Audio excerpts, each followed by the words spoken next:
Hey you guys, it's Sarah here and welcome to my channel. I am home with an increasingly cranky baby and my kids are home for the summer, so I'm gonna make this intro super quick. In this video, I'm gonna show you guys how I put together this counting number ladybug activity page.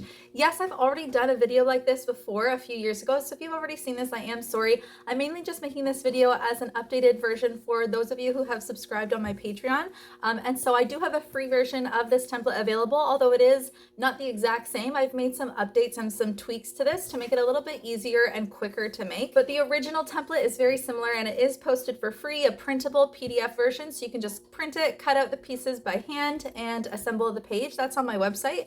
And then I also have this exact template with the numbers and everything that you see here included. That will be available on my Patreon in both JPEG and SVG format, in both the bulk version. So if you want to cut multiple sets at once and make them and sell them like I do, or you can just cut the single use template that I have available on there as well. Okay, thanks so much you guys for watching. Enjoy the video and I'll see you in the next one.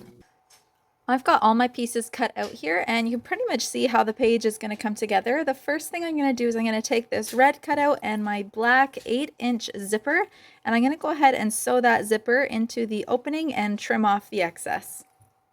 Okay, I've got that zipper sewn in place and I've cut off the excess on the other side. Next, I'm going to sew down around the border of this red circle and around this black circle. I'll sew the red circle overlapping the black one a bit. And if you don't sew, you could also just hot glue those pieces on. But again, just put hot glue around the border, not anywhere else, because this is where we're going to store the ladybugs. Actually, what I should have done is maybe just tucked these green leaves underneath the red ladybug bodies so that when I sewed around the border, I would also be attaching the green leaves. So I'm just going to trim some of them a little bit at the bottom. I'm just going to curve them so that they'll look like that, and they'll still be, they'll not be coming off the page too far, but there'll still be enough room on them to still attach the numbers and a Velcro dot. So I'm going to go ahead and just put a little stitch on each of the leaves. Now that all those leaves are attached, I'm going to go ahead and take my numbers 1 to 6, and I'm just going to hot glue them onto the leaf somewhere. Put the 1 there, the 2, 3, 4, 5, and 6. You can put them on however you like, and then I'll hot glue those in place. And then I also have these little self-adhesive Velcro dots. I'm going to hot glue 1 on each of the leaves. Okay, I decided to go with transparent Velcro dots, so I've hot glued them on, and they're kind of, they're just more clear and more see-through. And then I'm going to also hot glue the other side of the Velcro dot onto the backs of 6 of these circles. And then what I will do is I'm going to double up the layers of my ladybug. So I'm going to put 1 copy of the small black circle right in there, and I'll hot glue it. And then I'll hot glue 2 copies of those red circles together so that I have a nice stiff and structured ladybug. So I'll do that for all 6 of them.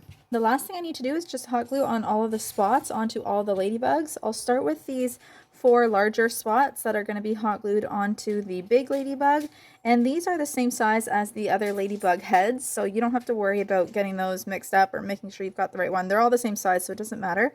And then we have a whole bunch of these smaller ones, so I'm going to put 6 onto one of the ladybugs, and then 5, and then 4, 3, 2, and 1 onto each of those ladybugs. Okay, all those ladybugs are hot glued on with their spots, so I can go ahead and count the spots and match them with their correct number, and it just looks really cute. And then they can also be taken off and put inside of the big ladybug body. So it's just a really cute one for, oh, I still have to hot glue these ones on actually. It's just a cute one for kids to practice their counting and their number recognition. Everything is completely done and completely hot glued on. The very last thing I need to do is grab another 8-inch by 8-inch sheet of felt. I'm going to use a red polka dot one just to go with the theme of polka dots, and I'm gonna this is one of my printed sheets of felt. I have it available on my website if you'd like to purchase it. Usually I just use a plain sheet of felt and I wrap it with a fabric. I didn't have any ladybug themed fabric, but that's okay. And then I'm going to use a 2 or 3 millimeter thick piece of felt for my binding piece, and I've just cut it to size just to fit between that front and back layer, and I just cut it using my fabric edge scallop edge scissors. And so I'm going to put that in between, and I'm going to go ahead and sew around the border. Okay, I've got that all sewn. Then I'm going to take out my heavy duty hole punch and hole punch 2 holes into the binding piece. And then that is what my customers can use to connect their pages with binder rings, and they can build their own custom busy book. Thanks so much you guys for watching, and I'll see you in the next video.